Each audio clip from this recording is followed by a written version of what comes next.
وبه نستعين على أمور الدنيا والدين والصلاة والسلام على أشرف الأنبياء والمرسلين وعلى آله وصحبه أجمعين. رب اشرح لي صدري ويسر لي أمري واحلل عقدة من لساني يفقهوا قولي. أما بعد. Kepala SMA di Purworejo, Kepala SMPN 2 Demak, Kepala SMPN 3 Tumpang 1 Atap, Kepala SMPN 3 Jabut 1 Atap, Kepala SDN 3 Sukopuro, dan Kepala SDN 2 Gemini. Yang kami hormati Bapak Ibu Guru Undangan, yang kami hormati Ibu Lutfiana Palumi selaku pengajar praktik, dan seluruh para calon guru penggerak angkatan 7 selaku pemateri pada hari ini.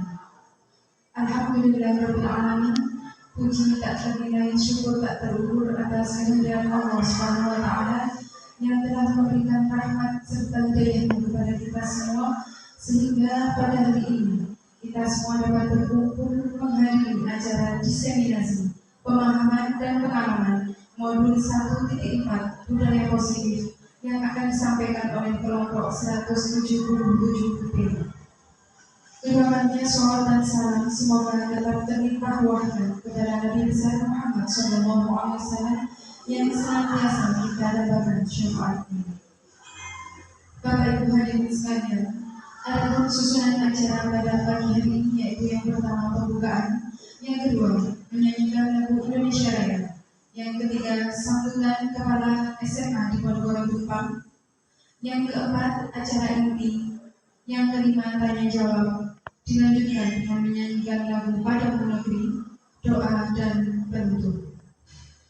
Sebelum acara kita mulai, marilah kita bersama-sama membaca Ummul Quran dengan penuh harap dan damba. Semoga acara kita dapat berjalan dengan lancar dan membawa manfaat berkah untuk kita semua. Ilaha wabillahi wabillahi wabisyafa'ati Rasulillah sallallahu alaihi wasallam. Al-Fatihah.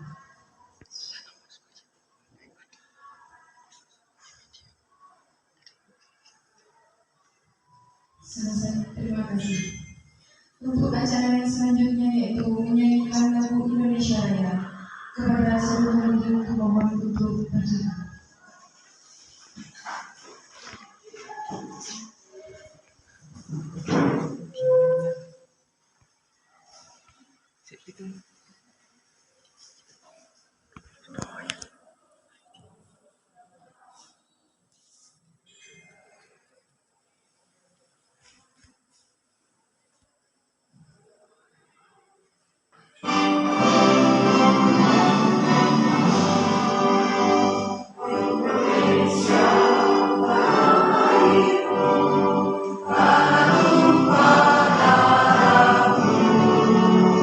Bisa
yaitu sambutan dari Kepala SMA di Ponorogo Depan. Kepada yang terhormat Bapak Dr. Desmani MSI, kami silakan.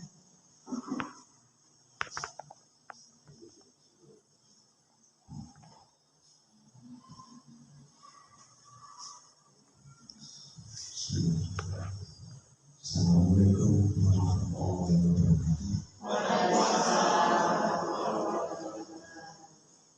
Selamat pagi, sahabat sejahtera kita semua yang menghormati para bapak ibu, para sekolah, bagaimana ibu pengajar konten dari JGP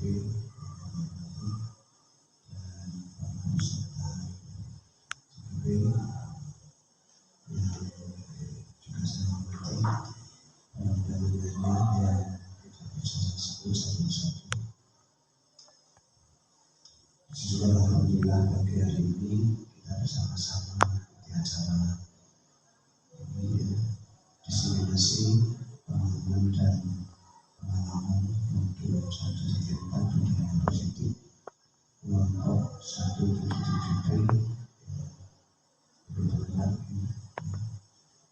Saya terima kasih dan mohon maaf saya selaku mewakili tuan rumah ini bersama Pak Eko yang telah menyediakan sarana prasarana berikut untuk kegiatan yang negara ini yang kebetulan bisa dilaksanakan di SMA aksi nyatanya untuk wilayah Jepang dan tentu wilayah Jepang juga. Oleh itu yang saya hormati, ya saya kapasitasnya sebagai apa? Sebagai undangan tuan rumah menyampaikan selamat melaksanakan tugas para guru penggerak hari ini. Mudah-mudahan beliau ini lulus dengan baik. Kalau kita lihat temanya memang bagus, sudah mungkin mengawal dan juga mengimplementasikan merefresh kembali tentang budaya positif di sekolah kita masing-masing. Tentu selama ini perlu monitoring dan juga pengawasan terhadap implementasi tersebut sesuai dengan tupoksinya, dan tentu nanti Bapak Ibu pengawas di lapangan untuk masing-masing jenjang. Karena harapannya hasil seminar ini nanti juga tetap terkawal dan bermanfaat serta meningkat budaya positif di sekolah masing-masing. Ini salah satu upaya dari program guru untuk mengimplementasikan, mewujudkan budaya positif di sekolah masing-masing.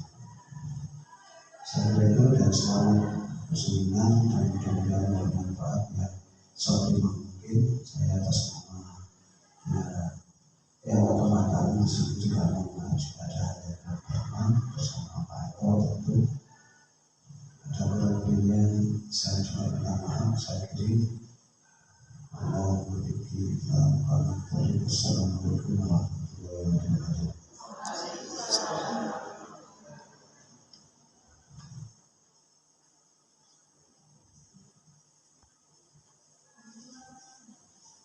Terima kasih kami sampaikan. Untuk acara selanjutnya yaitu memasuki acara inti, yaitu diseminasi pemahaman dan pengalaman modul 1.4 budaya positif oleh kelompok 177B yang beranggotakan Bapak Rahmat Eko Sugiarto SPDI.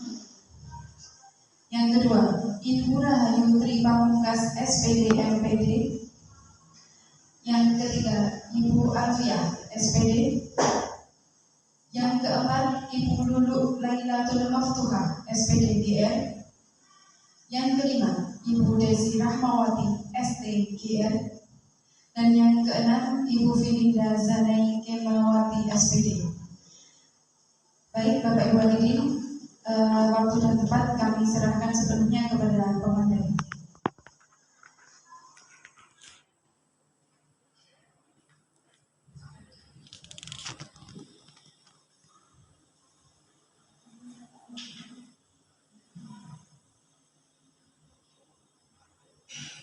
Bismillahirrahmanirrahim. Assalamualaikum warahmatullahi wabarakatuh. Bismillahirrahmanirrahim. Alhamdulillahirabbil alamin. Allahumma shalli ala sayyidina Muhammadin wa ala ali sayyidina Muhammad. Pada yang kami hormati Bapak dan Ibu KS Kecamatan Tumpang dan Jabung, Pak Jasmani selaku kepala sekolah di SMA di Pondok Depan dan beserta teman-teman semuanya. Di sini kami akan melaksanakan yakni aksi nyata yang telah kita peroleh selama mengikuti kegiatan guru penggerak angkatan 7 ini, yang mana nanti kita menyampaikan apa yang sudah kita peroleh, kemudian kita secara bergantian akan menyampaikan hasil yang telah kita peroleh pada pelatihan selama kurang lebih 3 bulanan ini. Nah, yang pertama, yakni tugas saya, yakni menyampaikan pada dasar pendidikan Ki Hajar Dewantoro, yakni kita sebagai guru itu harus menuntut dan kondisi merdeka, yang mana artinya kita sebagai guru itu harus mengarahkan siswa untuk menuju ke programnya masing-masing. Kalau diibaratkan sebuah padi itu tumbuh sesuai programnya. Kita hanya sebagai petani yang mampu untuk mengelola, kemudian menumbuhkan, menjaga, itu kita hanya mengarahkan seperti itu. Tetapi untuk untuk meraihnya itu menurut program alamiah sendiri. Begitu juga sama pada anak didik kita, yakni kita hanya mampu untuk menuntut anak didik untuk menuju programnya. Jadi keinginan apa anak tersebut, ada cita-cita apa anak tersebut. Nah, ini tujuan yang ada di menurut dasar pendidikan Ki Hajar Dewantoro. Kemudian berikutnya di konsep utama di kegiatan budaya positif ada yang pertama perubahan paradigma belajar, kebutuhan dasar manusia, disiplin positif, motivasi perilaku manusia, keyakinan kelas, posisi kontrol, restitusi, dan segitiga restitusi.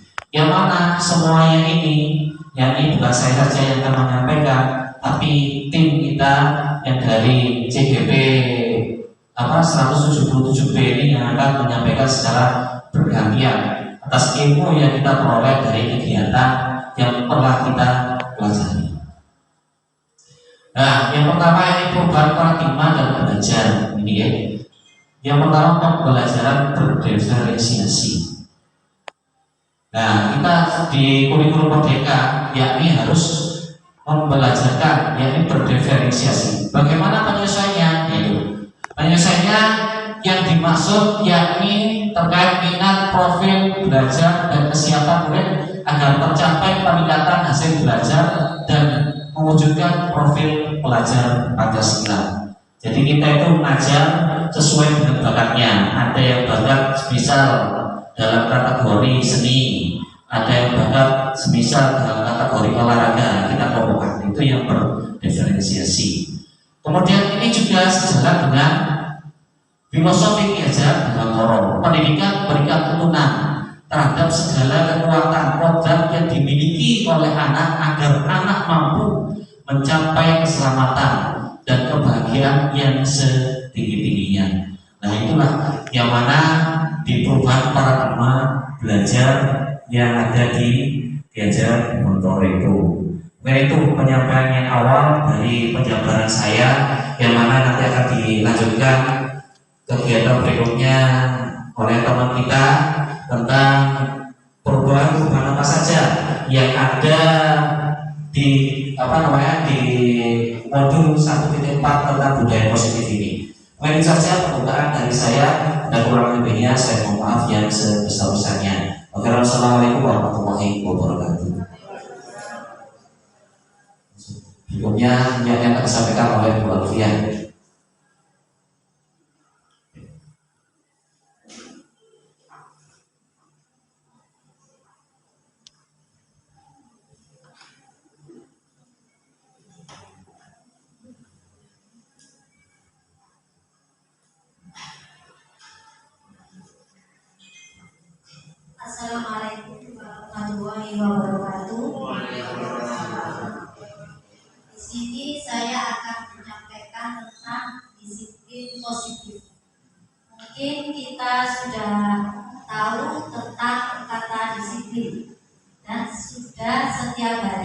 kita mendengar kata disiplin. Disiplin itu biasanya kita memaknai dengan sesuatu yang dilakukan seseorang pada orang lain untuk mendapatkan kepatuhan. Biasanya kita cenderung mengumpulkan disiplin itu dengan ketidaknyamanan. Biasanya anak-anak kalau mendengar kata disiplin, mereka merasa kalau tidak melaksanakan disiplin, biasanya mereka akan mendapatkan hukuman seperti itu. Tetapi di sini kita belajar tentang disiplin positif. Disiplin positif itu mempunyai arti yaitu menerapkan disiplin tanpa kekerasan dan ancaman. Jadi kita harus merubah yang biasanya kita disiplin penuh dengan ancaman dan kekerasan, tapi kita di sini merubah bahwa disiplin positif itu adalah menerapkan disiplin tanpa kekerasan dan ancaman. Manfaat sendiri dari disiplin positif itu adalah mengajarkan anak untuk melakukan sesuatu dengan penuh tanggung jawab. Jadi anak itu melakukan sesuatu tanpa adanya paksaan dan ancaman. Biasanya disiplin positif itu dapat dilakukan dengan cara membuat kesepakatan antara guru dan siswa.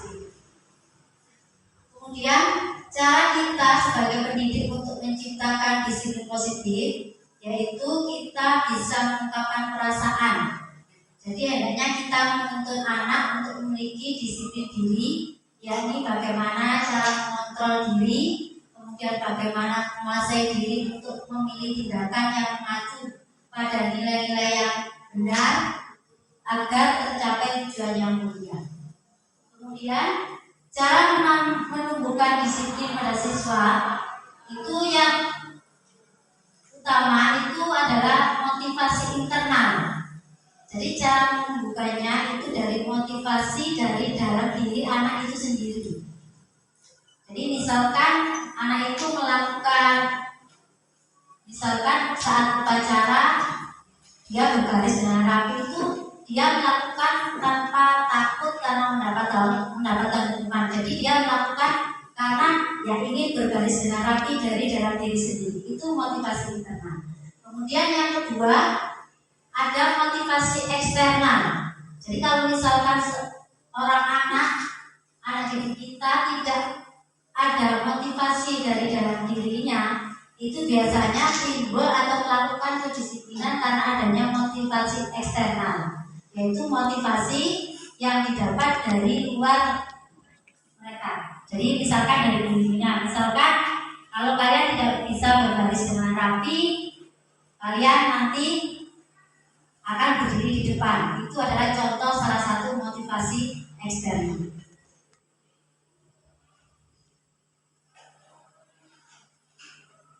Ini adalah beberapa contoh kegiatan disiplin positif yang ada di sekolah saya.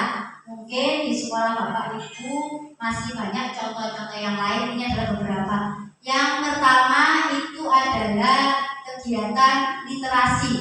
Sekarang kan sangat marak sekali, baik di jenjang SD, SMP maupun SMA itu kegiatan literasi, yaitu menumbuhkan minat membaca anak.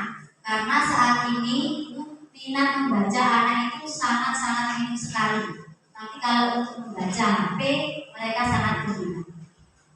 Salah satu disiplin positif di sini yaitu anak-anak melakukan kegiatan literasi. Ya. Tempatnya itu biasanya itu saya buat di kelas, yaitu ada tulisan pojok baca. Itu kegiatannya dilakukan setelah masuk biasanya 15 menit sebelum pelajaran. Jadi anak-anak di situ membaca buku non-fiksi, biasanya cerita-cerita seperti itu. Dari kegiatan literasi ini itu bisa menumbuhkan minat baca anak. Selain itu lama-kelamaan dari anak itu pertama mungkin terpaksa ya mereka melakukan seperti itu. Karena sudah terbiasa, mereka akhirnya sudah terbiasa melakukan. Jadi sebelum pelajaran mereka sudah berada di tempat pojok baca membaca. Lama-kelamaan dari kegiatan literasi ini selain menumbuhkan minat baca, itu juga bisa menumbuhkan minat menulis anak. Jadi dengan hari membaca bisa menumbuhkan minat menulis. Jadi anak-anak hari membaca bisa belajar menulis cerita seperti itu. Kemudian dari kegiatan yang kedua itu adalah upacara bendera. Itu sudah biasa dilakukan setiap hari Senin. Selain itu di sekolah kami itu selain upacara bendera setiap hari Senin, itu ada kebiasaan pengibaran bendera setiap hari Selasa sampai Sabtu. Jadi setiap hari kecuali hari Senin, kalau hari Senin itu ada upacara, tapi hari Selasa sampai Sabtu itu setiap hari rutin dilakukan pengibaran bendera seperti itu. Dari kegiatan tersebut itu bisa menanamkan jiwa nasionalisme anak, kemudian menumbuhkan kedisiplinan, kemudian juga menumbuhkan rasa cinta tanah air, kemudian juga melatih ketertiban. Kemudian yang terakhir itu adalah kegiatan berbaris di depan. Jadi biasanya anak-anak setelah pengibaran sebelum masuk di kelas itu ada kegiatan baris di depan kelas itu. Dari kegiatan ini juga bisa menumbuhkan sikap kedisiplinan anak, ketertiban seperti itu. Itu adalah contoh-contoh disiplin positif yang ada di sekolah, yang mungkin di sekolah Bapak itu lebih banyak lagi contoh-contoh disiplin positif. Mungkin itu yang bisa saya sampaikan tentang disiplin positif. Akhir kata, wassalamualaikum warahmatullahi wabarakatuh. Untuk materi selanjutnya akan disampaikan oleh Bu Desi.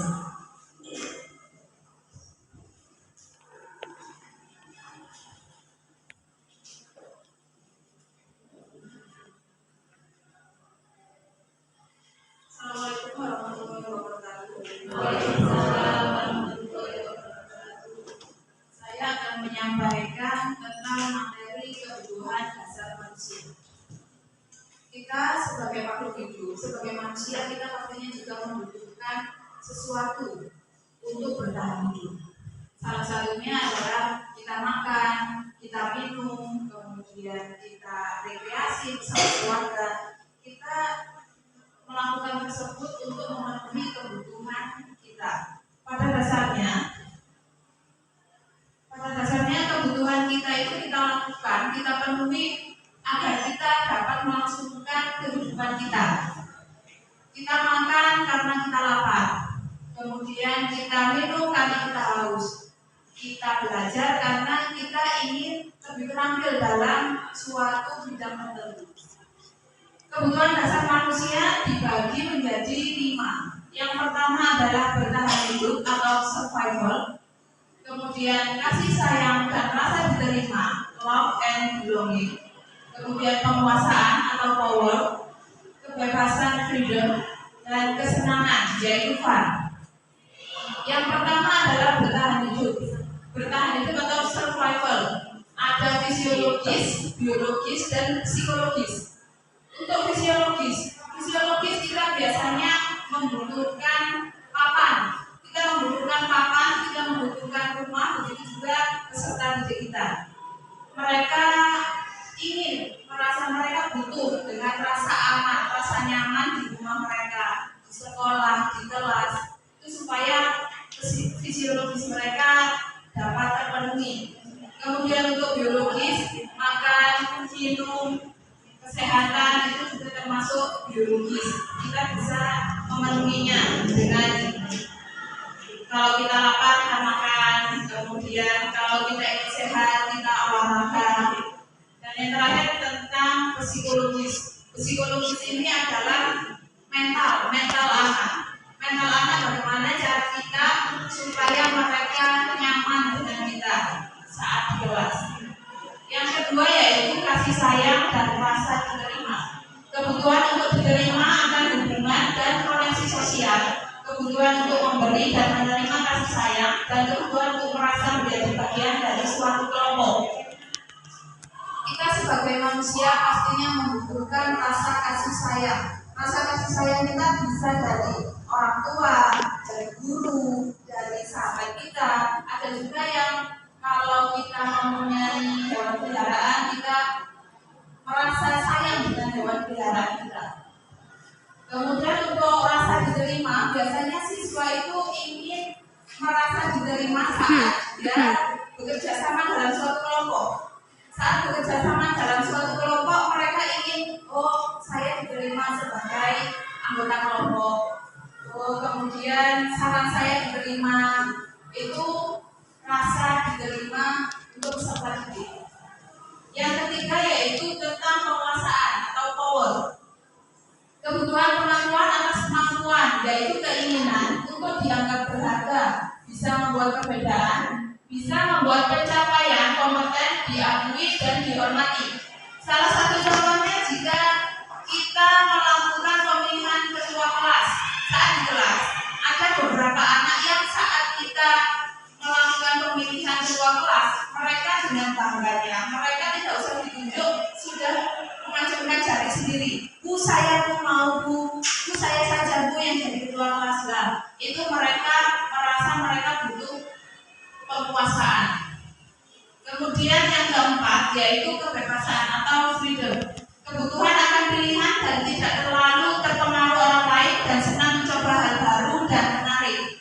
Untuk kebebasan ini biasanya peserta didik itu selalu kita anak-anak ya biasanya senang, biasanya bebas. Saya senang kalau saya dibebaskan. Saya bebas melakukan ini, saya bebas melakukan itu. Dan pada saat pembelajaran sesuai dengan yang disampaikan Pak Rahmat Eko tadi, ada pembelajaran diferensiasi. Salah satu contohnya itu kita bisa melakukan, anak-anak itu bisa memilih bebas melakukan apa yang dia inginkan. Contohnya saat kita ngajak mereka jalan-jalan ke Candi. Ada anak yang senang dengan videografi, dengan fotografi. Mereka memilih nanti hasil akhirnya saya akan menggunakan video saya untuk hasil akhir pembelajaran ini. Ada juga yang dia suka dengan puisi, dengan bahasa yang bagus, dia mengungkapkan hasil kerjanya itu melalui puisi. Ada juga siswa yang senang berbicara kepada orang lain, dia akan langsung menceritakan di depan kelas kepada teman-temannya. Itu salah satu contoh tentang kebebasan peserta didik. Kemudian yang kelima yaitu kesenangan. Kesenangan yang tinggi biasanya ingin menikmati apa yang dilakukan sehingga bisa berkonsentrasi tinggi saat mengerjakan.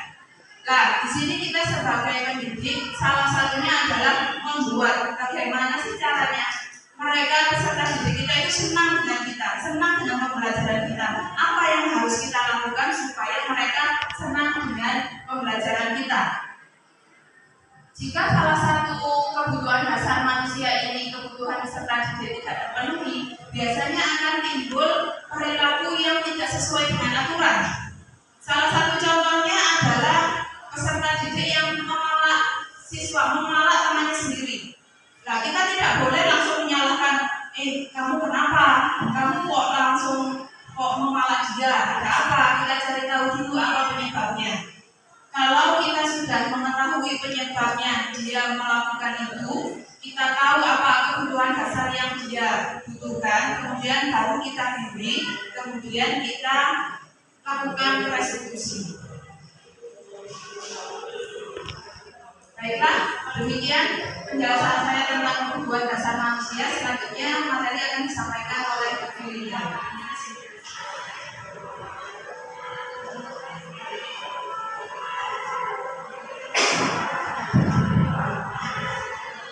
Assalamualaikum warahmatullahi wabarakatuh. Terima kasih atas waktunya. Bapak Ibu, mohon maaf apabila saya kalau ini bagi ilmunya saya dengan cara duduk karena satu minggu ini saya masih proses pemulihan, harus operasi saya selama mungkin kalau saya sambil duduk. Karena tadi sempat waktu menyanyikan lagu Indonesia Raya sambil berdiri saya kayak langsung diam dulu. Saya akan menjelaskan mengenai motivasi perilaku manusia. Disiplin positif akan terbentuk apabila motivasi muncul dalam diri siswa. Nah, apa sih motivasi itu? Motivasi itu adalah hasrat atau dorongan yang timbul pada diri siswa baik secara sadar ataupun tidak sadar dengan tujuan untuk melakukan tindakan tertentu. Nah, motivasi ini terdapat dua macam, yaitu motivasi intrinsik dan motivasi ekstrinsik. Nah, kalau motivasi intrinsik itu motivasi yang muncul dari dalam diri seseorang. Kalau ekstrinsik muncul dari luar. Nah, berikut contoh motivasi intrinsik. Siswa memakai seragam lengkap ketika upacara karena takut dihukum. Nah, kenapa kok dia memakai seragam lengkap?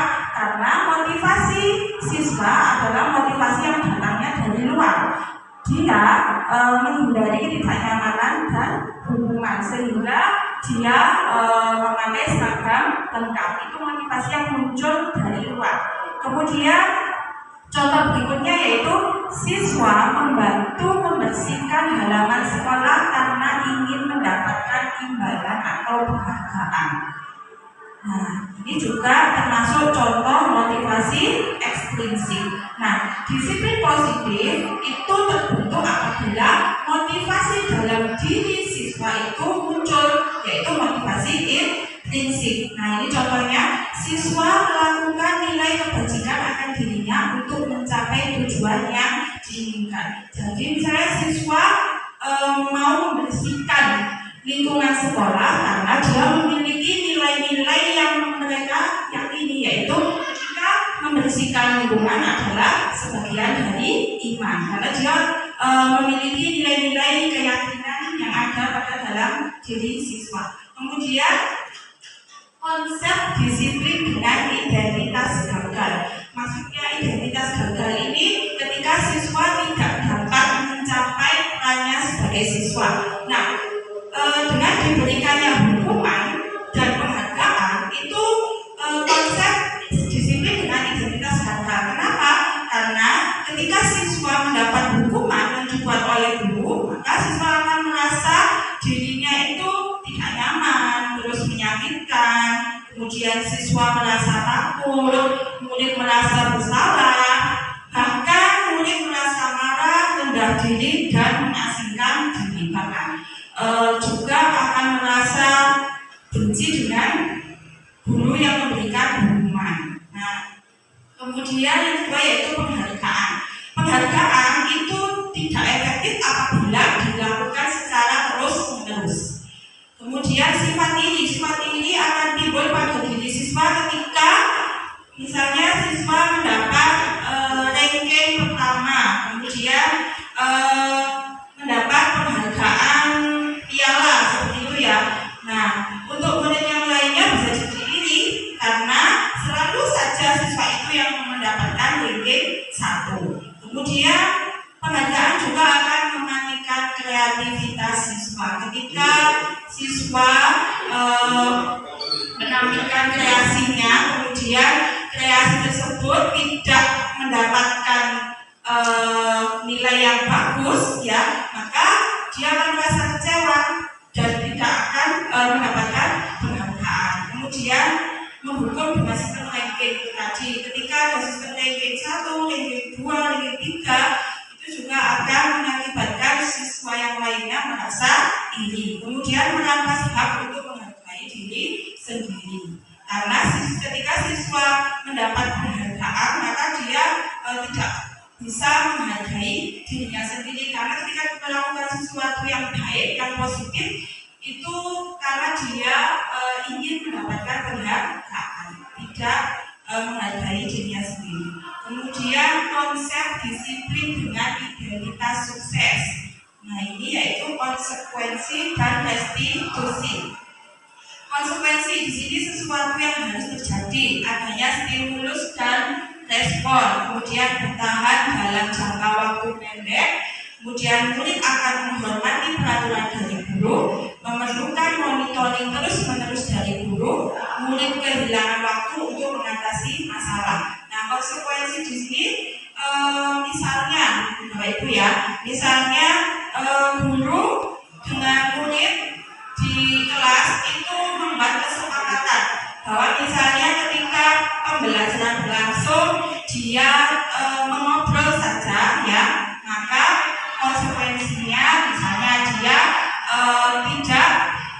diperbolehkan untuk istirahat, sehingga dia harus menyelesaikan tugas-tugasnya secara tuntas. Itulah yang dinamakan murid kehilangan hak atau murid kehilangan waktu untuk bermain atau istirahat. Nah, konsekuensi di sini merupakan konsep disiplin dengan identitas sukses, karena siswa dapat mencapai identitas perannya. Ketika dia bermasalah, maka dia akan menuntaskan masalahnya dengan cara itu tadi, dia akan mendapatkan konsekuensi atas perilakunya. Kemudian restitusi, murid mendapatkan penguatan untuk memilih, murid bertanggung jawab atas perilakunya, kemudian murid menghormati dirinya dan orang lain, kemudian murid memegang kendali atas dirinya sendiri, kemudian murid termotivasi untuk memperbaiki kesalahan. Di sini restitusi ini nanti ada tahapannya, nanti akan dijelaskan oleh rekan kami. Nah, restitusi ini termasuk konsep disiplin dengan identitas sukses, karena kita nanti ketika ada siswa yang bermasalah, kita akan melakukan pendekatan secara personal, ada tahapan-tahapannya. Jadi kita tidak langsung menjudge bahwa dia salah, tetapi kita memberikan kesadaran pada siswa bahwa apa yang dia lakukan itu ada konsekuensinya, dan nanti siswa disadarkan bahwa mereka bisa menyelesaikan masalahnya dengan tuntas. Kemudian ini perbedaannya Bapak Ibu, perbedaan antara hukuman, konsekuensi, dan restitusi. Contoh kasusnya yaitu siswa sering terlambat datang ke sekolah.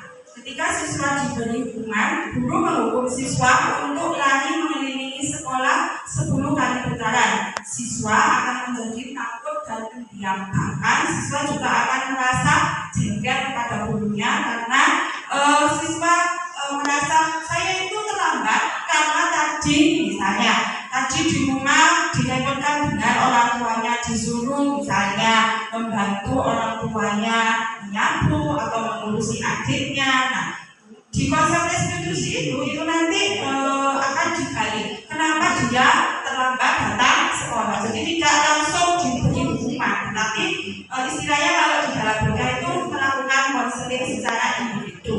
Nah, kemudian konsekuensi, guru memberikan konsekuensi untuk mengerjakan ketertinggalannya ketika istirahat atau memberikan tambahan tugas. Nah, ini tadi konsekuensi dengan identitas sukses, ya. Jadi murid ketika datang terlambat ke sekolah, murid akan diberi pemahaman bahwa kalau sampeyan datangnya terlambat, maka konsekuensinya apa? Oh, misalnya di dalam sekolah itu ada tata tertibnya ya Bapak Ibu ya. Kalau misalnya dia terlambat, maka akan mendapatkan hukuman, misalnya hukuman membersihkan ruang kelas seperti itu. Nah, di sini murid akan merasa tidak merasa marah karena mereka sadar, oh ya ini sudah merupakan kesepakatan. Jadi tidak serta-merta langsung dihukum. Nah, ini guru bertindak secara tegas dan siswa menghormati peraturan. Kemudian restitusi, guru menanyakan keyakinan kelas atau menanyakan alasan keterlambatannya. Guru dan siswa saling terbuka dalam menyelesaikan masalah agar siswa menghormati dirinya dan orang lain. Nah, harapan kami kita semua ketika menghadapi siswa dengan masalah apapun, baik itu masalah dengan keluarganya atau masalah dengan temannya atau masalah dengan gurunya, kita tidak langsung menjudge atau langsung menghukumnya, tapi kita melakukan pendekatan secara personal. Kita gali latar belakang kenapa dia bermasalah. Seperti itu ya Bapak Ibu. Nah, nanti saya lagi. Baik, terima kasih. Itu saja yang bisa saya sampaikan. Apabila ada salah kata, saya perwakilan dari Lombok mengucapkan mohon maaf. Assalamualaikum warahmatullahi wabarakatuh.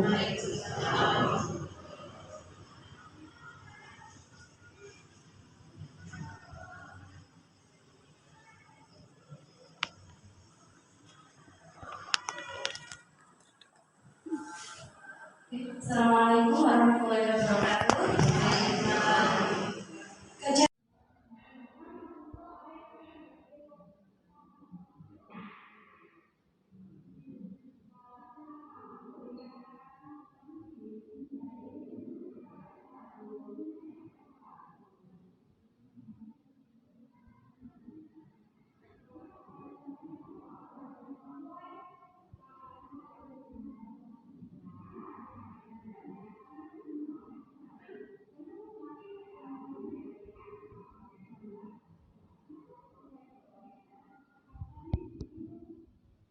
Dengan menanyakan kenapa sih kamu tidak pakai sepatu, kenapa kamu pakai sandal? Ini adalah dari tahap segala diskusi dengan menstabilkan identitas. Kita menanyakan apa sih alasannya pasti dia melakukan sesuatu. Kita pun ketika melakukan sesuatu pasti ada alasannya. Apapun yang kita lakukan itu pasti ada alasannya.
Setelah itu karena sebenarnya dia tahu aturan itu yang bagaimana, hanya saja tidak ada motivasi intrinsik untuk melaksanakan aturan itu. Alasannya memang pada waktu itu pagi dan hujan deras.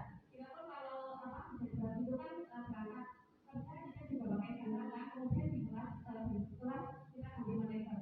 Dia dengan alasan hujan, padahal saya waktu itu sudah jam terakhir siang, kondisi sudah panas. Jadi dia tetap memakai sandal.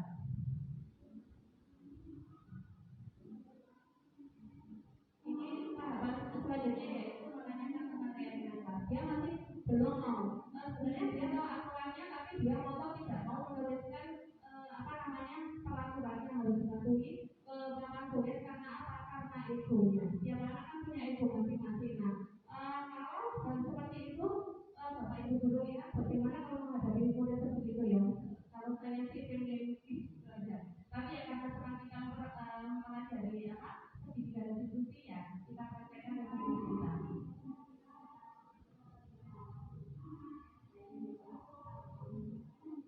Nah, akhirnya dia mau menuliskannya ke depan kelas tentang peraturan.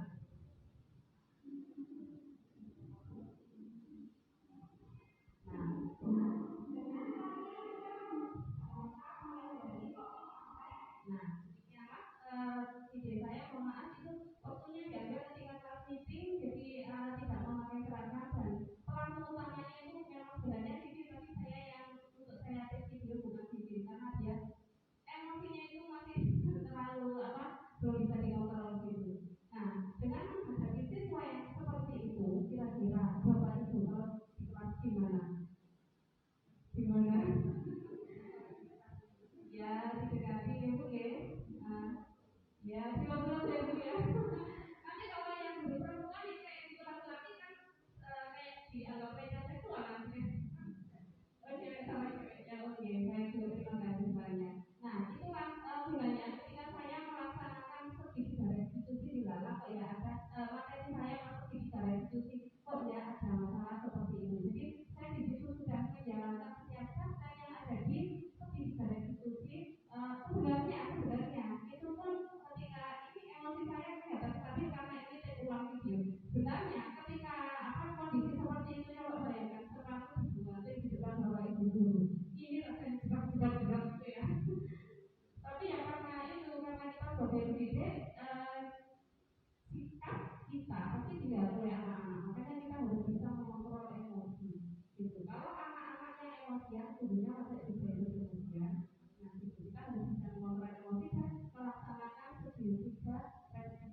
Assalamualaikum warahmatullahi wabarakatuh.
Kita tulis, ini belum kita arahkan kepada keyakinan kelas karena masih pendapat mereka. Dan yang kedua baru kita arahkan.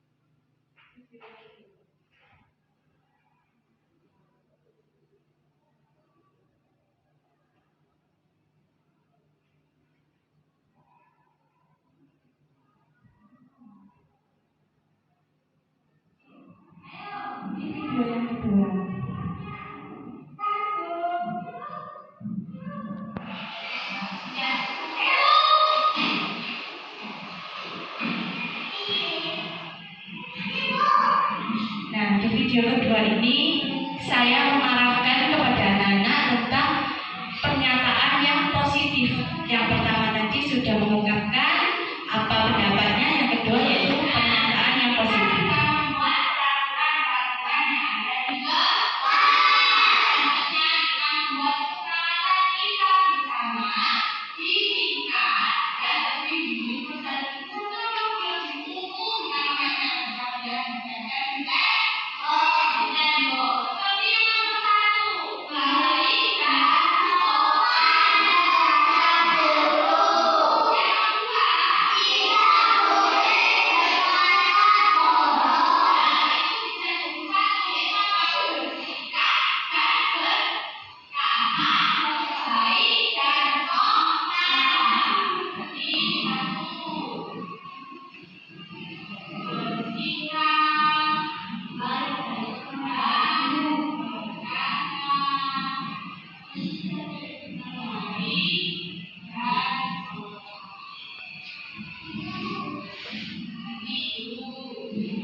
Yang saya lanjutkan saja, yakni ini adalah video yang kedua, yakni kita mengarahkan kepada anak tentang pernyataan-pernyataan yang positif, bentuk-bentuk yang positif.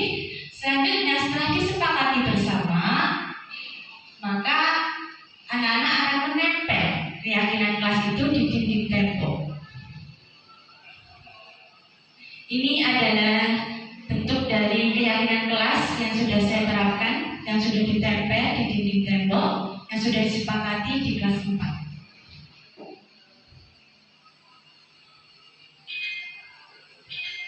Yang terakhir yaitu usaha mewujudkan budaya positif.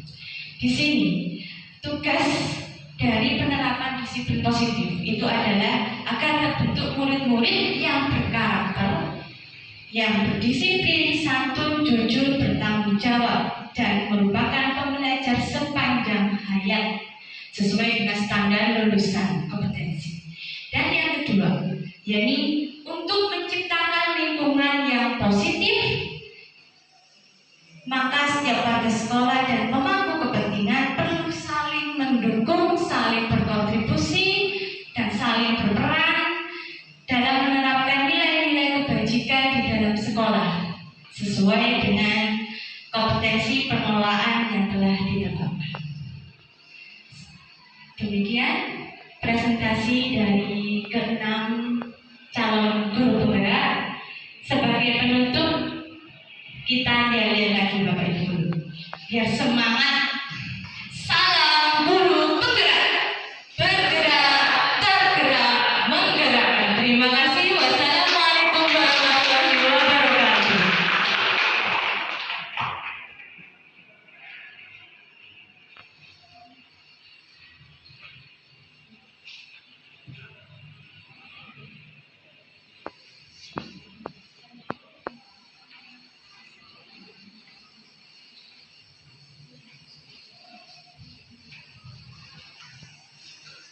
Terima kasih kami sampaikan kepada teman-teman yang telah memberikan beragam ilmunya yang sudah diperoleh dari kegiatan selama 2 sampai 3 bulan di Guru Penggerak.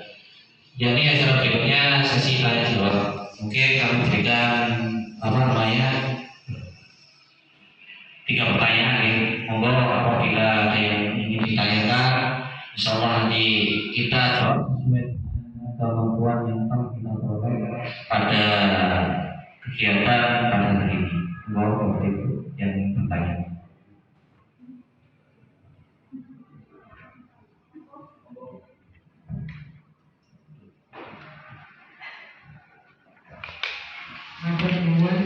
Assalamualaikum warahmatullahi wabarakatuh. Waalaikumsalam. Terima kasih atas waktunya. Kalau Bu Umi, ibunya Bu Filinda, tetap semangat Bu Filinda dan Bapak Ibu yang lain untuk menjadi guru penggerak Indonesia. Sebetulnya saya juga ingin ikut di guru penggerak.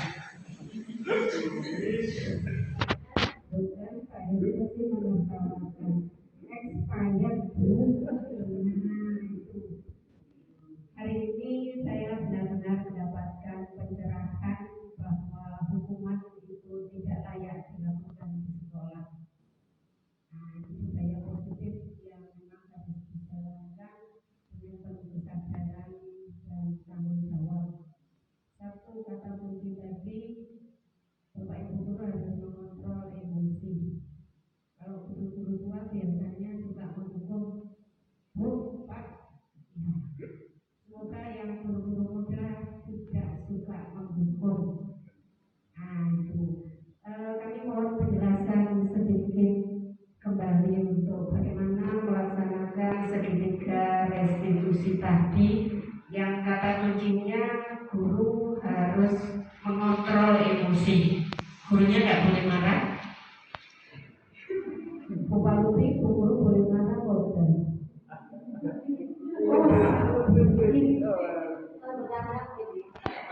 Oh begitu.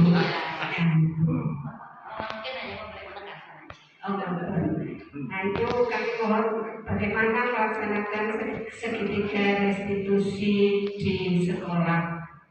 Monggo Pak Eko, dengan jawab sendiri boleh. Ini langsung ditampung kalau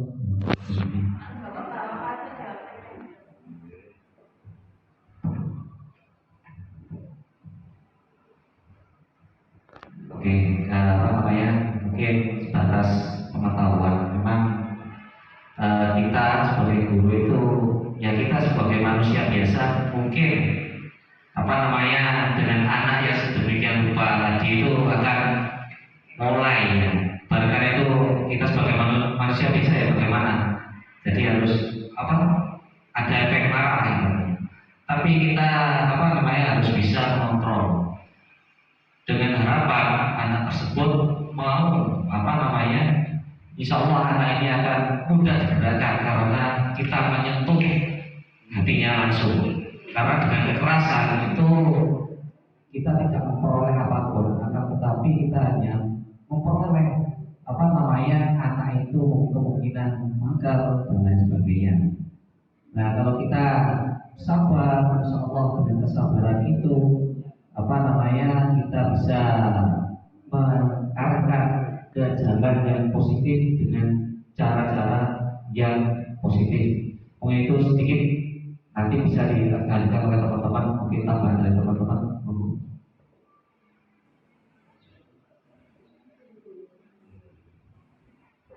Di sini untuk restitusi ada tahapan-tahapannya yang terkandung dalam segitiga restitusi. Yang pertama yaitu menstabilkan identitas, yang paling bawah itu. Nah, untuk menstabilkan identitas tadi seperti tadi menstabilkan identitas itu yang seperti apa? Menanyakan alasan kenapa dia melakukan hal tersebut, karena segala sesuatu meskipun anak pun melakukan sesuatu itu pasti karena ada alasannya. Contohnya adalah di sini kalimat yang bisa kita gunakan adalah setiap orang pasti melakukannya. Kamu bukan satu-satunya melakukan ini. Nah, tadi di kalimat saya itu juga seperti itu. Kamu bukan satu-satunya yang pernah melakukan ini, meskipun tidak langsung kalimatnya sama persis seperti ini. Loh, saya tadi kan berangkat sekolah juga pakai sandal karena memang hujan.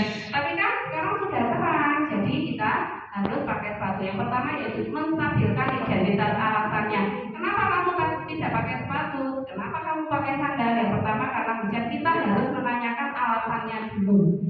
Dengan cara menstabilkan identitas, dengan cara menanyakan alasan anak tersebut melakukannya.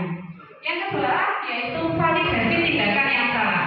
Nah, setelah kita menanyakan alasannya, terus kita dialog yang seperti tadi, kita sebagai manajer dan juga sebagai teman. Nah, sekarang kan sudah di luar sudah terang. Tahu nggak aturannya bagaimana? Yang betul bagaimana? Di sekolah itu bagaimana? Apakah boleh pakai sandal?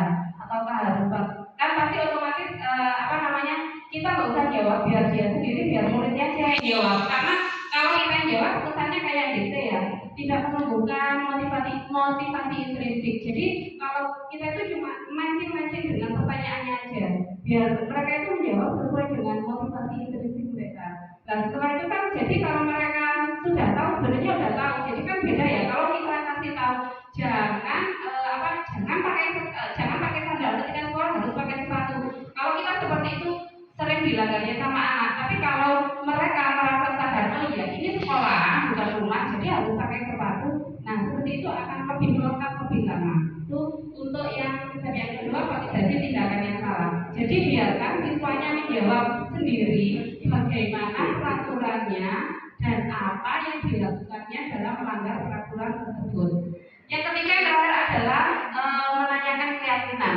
Keyakinan yang seperti dijelaskan oleh Bu Rahai tadi tentang keyakinan sesuatu yang harus, yaitu dari motivasi siswa sendiri. Ini kalau seperti ini, nanti resikonya seperti ini, akibatnya seperti ini. Kalau ada aturan seperti ini, saya melanggar, akibatnya akan seperti ini. Keyakinan itu kan yang oleh karena itu, keyakinan kelas itu sering-seringlah mari kita ingatkan kepada anak ketika di awal pembelajaran, ketika masuk itu menanyakan keyakinan kelas yang harus disepakati. Nah seperti itu, anak-anak boleh pertama kali boleh atas ide-ide berangkat sendiri. Kita kalau saya biasanya menuliskan di papan tulis itu do dan don't do. Do yang boleh dilakukan, don't do yang nggak boleh dilakukan. Jadi dalam satu pembelajaran itu misal tiap kali ada yang keyakinan kelas itu yang boleh dilaksanakan secara permanen, kemudian ada juga yang kondisional. Kita harus kondisi kelasnya bagaimana. Kalau yang kondisi kelasnya itu kan tiap hari itu kondisi kelas berbeda ya, jamnya kita berbeda, mood kita berbeda, mood anak-anak juga berbeda, apalagi di jam-jam terakhir itu moodnya cuma ngantuk pengen pulang gitu. Jadi dengan kondisi yang seperti itu kita bisa menerapkan keyakinan kelas yang diterapkan hari itu saja. Misal kalau di sekolah diperbolehkan membawa HP, di kelas ketika pelajaran saya itu pasti saya akan keranjang itu saya bagikan ke anak-anak sendiri sudah keranjangnya untuk membuka HP seperti itu. Itu keyakinan kelas yang secara permanen saya lakukan. Kemudian yang kondisional, keyakinan kelas yang harus dipatuhi hari itu saja. Misal ketika hari Senin ada beberapa anak yang tidak kan kalau upacara itu harus pakai seragam lengkap. Nah karena hari Senin ada yang tidak memakai pakaian lengkap. Nah di situ di kelas bisa kita kuatkan lagi. Harusnya gimana sih? Kita sekolah itu harusnya kayak gimana? Kalau bisa itu saya ikut BK itu ya. Kalau bisa kita bawa cermin besar ke anaknya tanpa harus kita kamu itu pakai dasi, pakai nggak usah gitu. Kita bawa cermin, kita hadapkan ke anaknya. Sawanlah dirimu sendiri, sawanmu. Kamu tuh posisi kamu di sini bisa kayak apa? Terus lihat apakah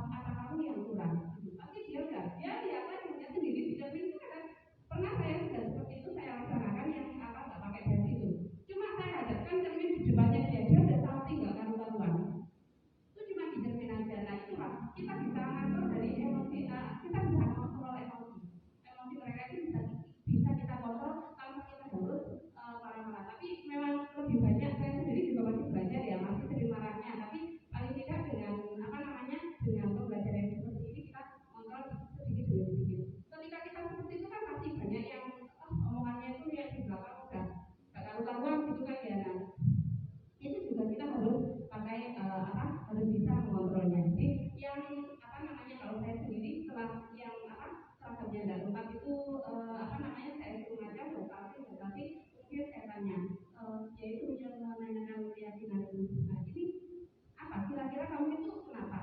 Iya bisa bilang ini. Udah mereka sebenarnya udah sadar, tahu kesalahannya tanpa kita mengingatkan, bikin mereka salting gitu.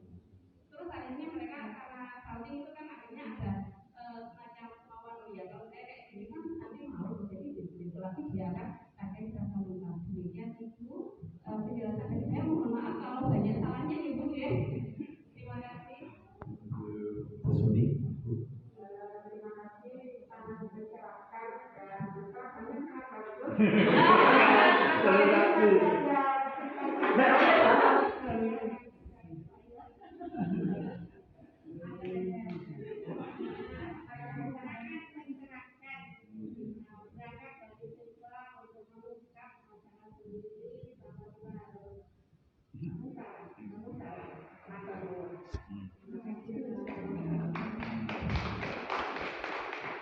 Oke, pertanyaan yang kedua, monggo apabila ditanya. Ada?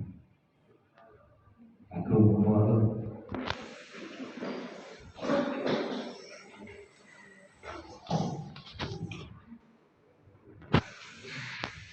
Terima kasih. Melihat dari materi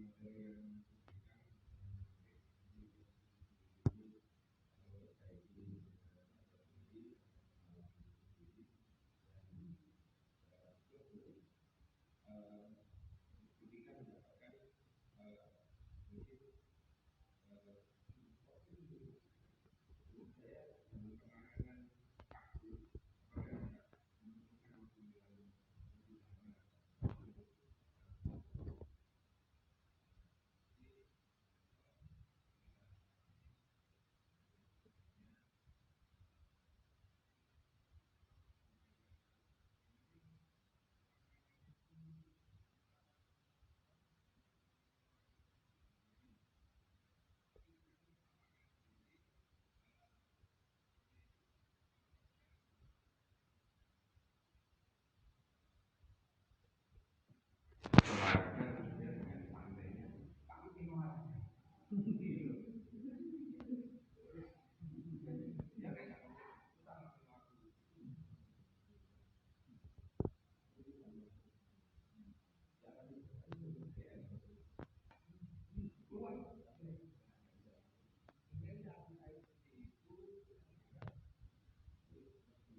Baik, terima kasih. Salam kenal Pak Agus.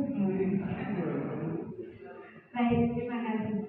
Untuk sebagai guru ya, kita manusiawi Pak. Manusiawi, sangat manusiawi apabila melihat ada anak seperti itu tanda kurang ajar gitu ya. Manusiawi, sangat manusiawi bahwa kita langsung boom, poster itu langsung kepala itu langsung boom, ingin tapi kita harus mengingat dan menahan emosi sesuai dengan 5 posisi kontrol yang sudah dijelaskan.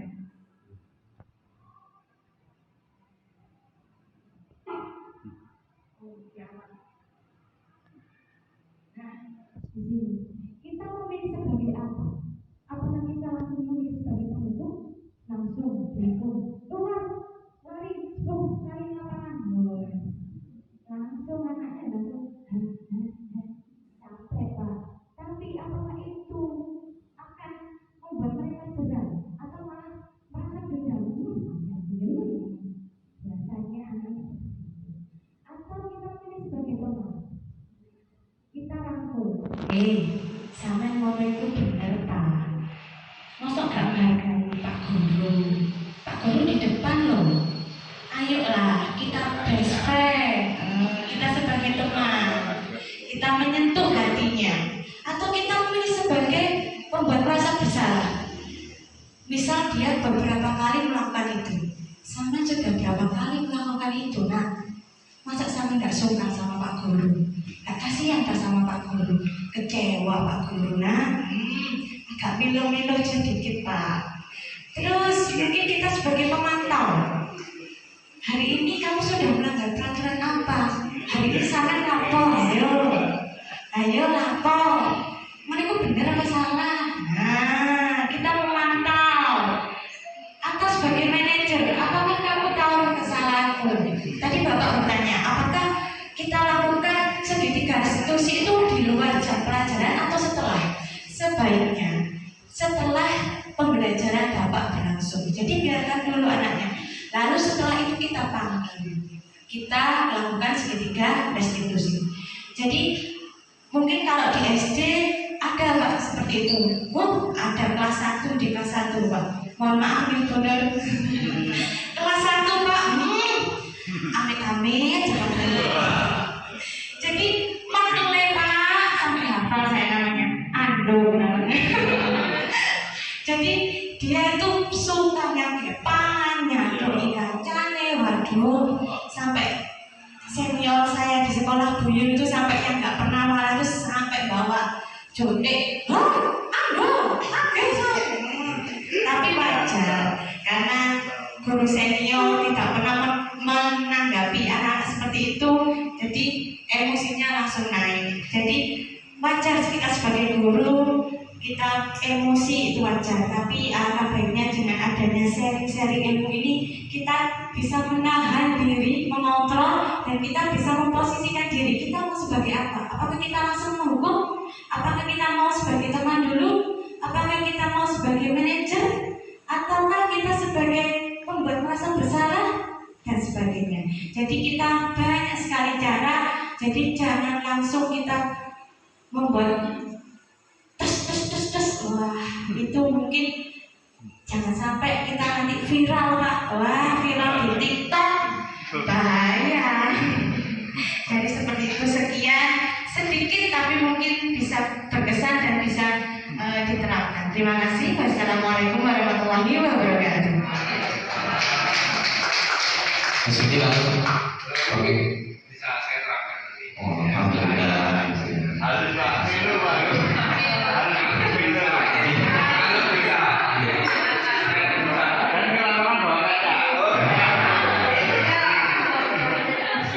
Mau untuk menerapkan apa 5 ini kita juga harus belajar, karena tidak kita sebagai manusia biasa itu terkadang yang memperbaiki emosi itu. Nah, tapi kalau kita mau untuk belajar, insya Allah kita akan bisa menggunakan menerapkan 5 khusus nomor. Oke, selanjutnya. Kenapa sedikit ya Pak ya? Sedikit saja. Kalau di SMP, SMA atau SMK itu kan ada guru BK. Nah itu juga tugasnya guru BK untuk membantu menyelesaikan masalah siswa. Sehingga Bapak Ibu guru juga bisa berkolaborasi dengan guru BK untuk menuntaskan masalah anak-anak. Ketika Bapak Ibu guru mungkin kan yang diambil kan tidak hanya satu siswa saja, mungkin ada beberapa siswa yang seperti itu. Nanti bisa minta bantu dari guru BK. Nanti guru BK insya Allah akan memposisikan sebagai manajer atau pemantau seperti itu Pak. Terima kasih. Mungkin tidak. Kemudian berikutnya pertanyaan berikutnya, kita di sini sharing. Kamu tadi di sini jadi kita tidak menggurui dari Bapak Ibu kepala sekolah. Di sini sharing menyaringkan ilmu yang sudah kita peroleh tadi. Monggo Bapak Ibu, kalau ada yang nanya, oke monggo.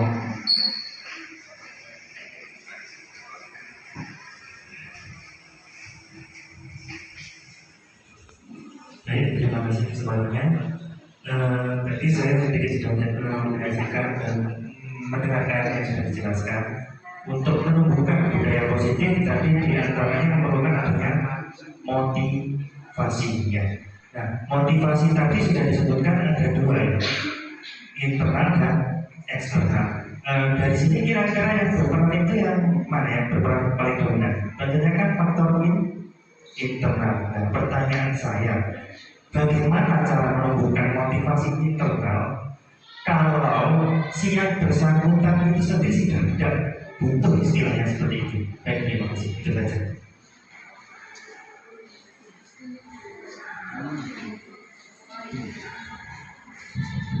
Terima kasih Bapak atas pertanyaannya. Cara untuk menumbuhkan motivasi yang muncul pada diri siswa itu sendiri ya. Karena kalau motivasi datangnya dari luar itu nanti jangkanya pendek. Kalau dari dalam maka jangkanya akan panjang. Nah, cara menumbuhkannya yaitu di sekolah bisa melakukan pembiasaan diri yang positif. Salah satu contoh kebiasaan positifnya misalnya kita menumbuhkan karakter yang baik terhadap siswa kita. Misalnya kalau di sekolah itu ada salam, senyum, sapa, seperti itu dibudayakan. Kemudian ketika ada sampah berserakan, nah di sana kita membuat kayak poster-poster gitu ya, buanglah sampah pada tempatnya seperti itu. Kemudian untuk budaya positifnya lagi, untuk cara menumbuhkan motivasi intrinsik yaitu dengan cara misalnya sedekah. Nah, kita sedekah atau amal Jumat, kemudian istighosah. Nah, kita melakukan pembiasaan positif di sekolah sehingga ketika pembiasaan itu dilakukan diberikan kepada siswa, maka siswa akan merasa akan merasa oh ya, kalau seperti ini akan menjadikan karakter yang baik dalam diri siswa seperti itu.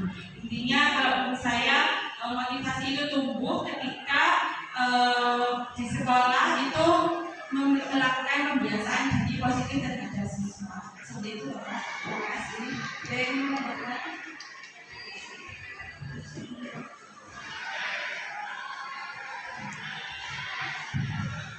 Sedikit ya Pak, kalau untuk motivasi intrinsik itu kan dorongan dari dalam diri sendiri ya. Jadi kalau seandainya kita memang bagaimana caranya menumbuhkan motivasi intrinsik dari siswa, dari siswa ya Pak, dari siswa, kita memang benar yang dilakukan yang dikatakan Bu Linda katanya dengan pembiasaan, dan kita juga dengan mendekati siswa tersebut. Bagaimana cara pendekatan kita itu biasanya juga berpengaruh terhadap siswa. Salah satunya juga itu tadi kita lulus kita bagaimana caranya dia mau mendengarkan kita. Itu nanti kadang itu siswa itu juga butuh teman Pak, butuh sharing dengan gurunya juga seperti itu. Jadi kita ya bagaimana caranya kita bisa jadi teman mereka dan kita bisa diajak omong, diajak berkolaborasi juga, bahkan walaupun dengan siswa kita bisa menunjukkan motivasi intrinsik tersebut. Terima kasih Pak.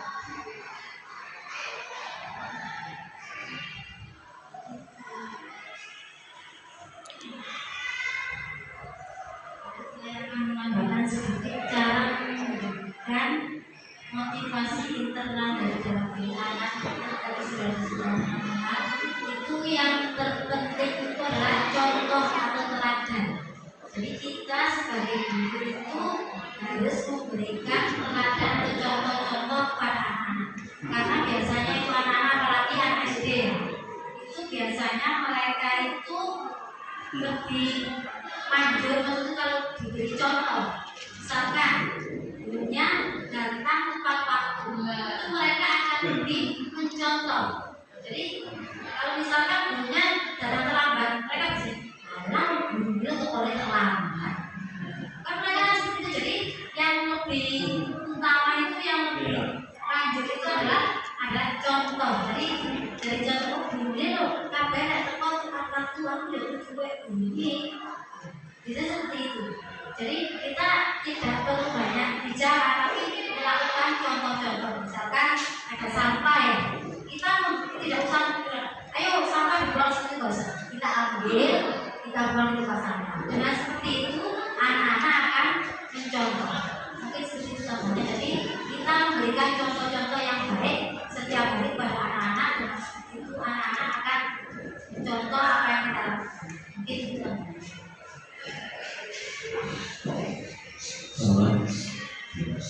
Saya ingin menambahkan sedikit sesuai dengan pengalaman saya juga guru agama di SMA Ponorogo. Jadi sesuai pengalaman saya baru sampai juga sama. Jadi guru saya, kiai saya itu selalu memberikan contoh. Kalau kamu mau memberikan arahan, contoh yang baik pada sesuatu, kamu harus introspeksi dirimu sendiri dulu. Baru anak tersebut akan berkelanjutan sampai seterusnya. Bahkan sampai anak itu sudah lulus atau kerja, bahkan insya Allah pasti akan teringat terus kalau kita langsung memberikan contoh yang baik tersebut. Kadang-kadang memang anak itu tidak tidak mendengarkan apa yang kita yang ucapkan, tetapi anak-anak pasti melihat apa yang telah kita lakukan, kita kerjakan. Kemudian anak akan mencontoh kegiatan positif yang sudah kita lakukan atau sering kita lakukan. Nah, gitu. Contohnya seperti ketika masuk di dalam kelas salam itu sudah mulai saya biasakan untuk di kelas saya ketika saya mau ngajar itu assalamualaikum. Kemudian kalau ada anak kita ingatkan lah, gitu. Untuk pembiasaan positif tersebut. Ini itu tambahan dari kami. Sesi tanya jawab, alhamdulillah sudah kita selesaikan. Jadi acara ini kita kembalikan kepada MC, membawa sebagai MC.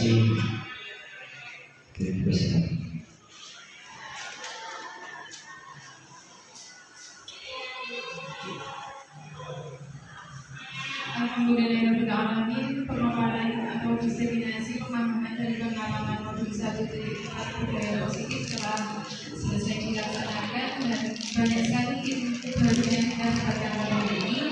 Semoga kita semua dapat menerapkan dalam kehidupan kita sehari-hari, terutama pada siswa-siswa kita semua. Baik, Bapak Ibu hadirin sekalian, sebelum acara kami tutup, mari kita bersama-sama menyanyikan lagu Padang Negeri. Kepada petugas mohon bersiap dan seluruh hadirin mohon untuk bersiap.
Terima kasih, hadirin silakan untuk duduk kembali. Untuk acara selanjutnya yaitu pembacaan doa penutup. Pada kesempatan kali ini doa akan dipimpin oleh Bapak Ahmad Eko Sugiarto SPWI. Kepada Pak Eko kami silakan.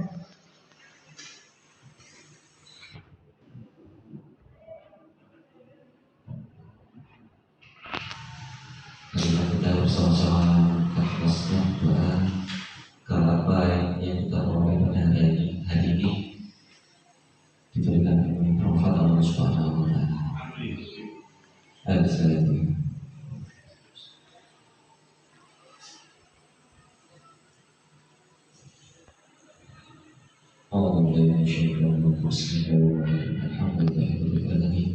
Allahumma shalli ala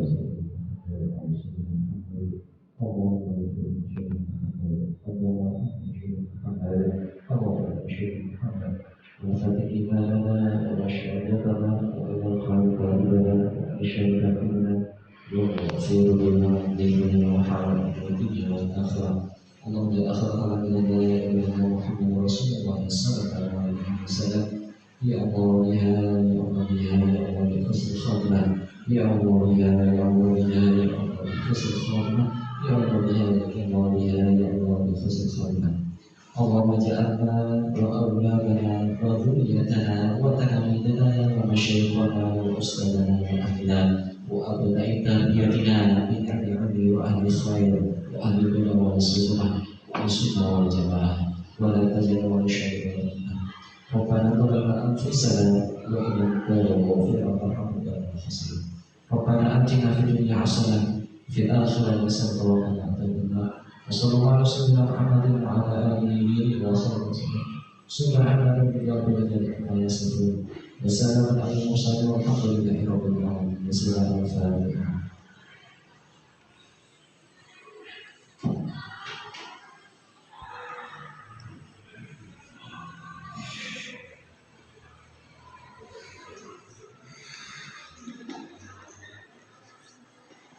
Alhamdulillah seluruh rangkaian acara pada hari ini telah selesai dilaksanakan.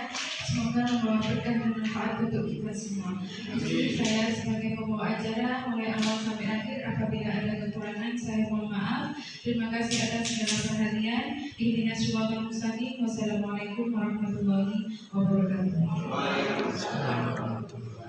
Untuk selanjutnya dimohon untuk seluruh hadirin maju ke depan untuk melaksanakan foto bersama.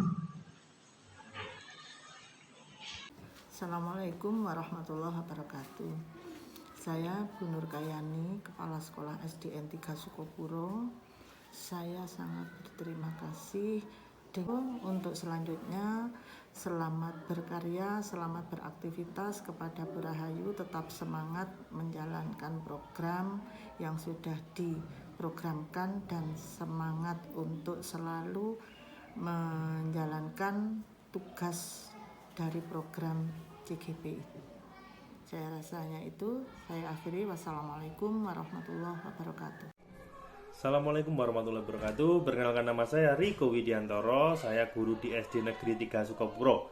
Kebetulan teman saya satu sekolah yang bernama Bu Rahayu Tri Pamungkas kemarin tergabung dalam calon guru penggerak angkatan 7. Saya sangat bersyukur karena kemarin Bu Rahayu mengundang. Dan kebetulan saya sebagai perwakilan dari SD ini, saya ditunjuk sebagai peserta dalam diseminasi yang telah dilakukannya dengan judul Budaya Positif. Dari sana banyak hal yang saya peroleh, diantaranya bagaimana cara memotivasi siswa, bagaimana cara menangani siswa dengan segitiga restitusi, bagaimana memposisikan diri kita dalam segitiga restitusi sebagai temankah, sebagai manajer, atau sebagai penghukum. Di situ banyak sekali hal yang memang seharusnya guru pahami. Dan saya baru itu mengenal namanya segitiga restitusi. Dan memang karena saya juga guru baru, jadi baru tahu kalau namanya segitiga restitusi itu seperti itu. Terus juga kemarin Bu Rahayu juga sudah menjelaskan mengenai perubahan, apa ya istilahnya, bahasa saja sih sebenarnya, dari peraturan kelas menuju ke keyakinan kelas. Karena kenapa? Kalau peraturan kelas itu seakan-akan itu mengatur, jadi mereka tertekan. Sementara kalau dirubah ke keyakinan kelas, itu akan menjadikan pembiasaan bagi mereka, menjadikan budaya yang positif, pembiasaan bagi mereka. Saya sangat bersyukur dan berterima kasih kepada Bu Rahayu Tri Pamungkas yang kemarin sudah menunjuk saya mewakili SD ini untuk menghadiri acara diseminasi yang sudah dilakukan kemarin. Terima kasih dan tetap semangat untuk calon guru penggerak angkatan 7.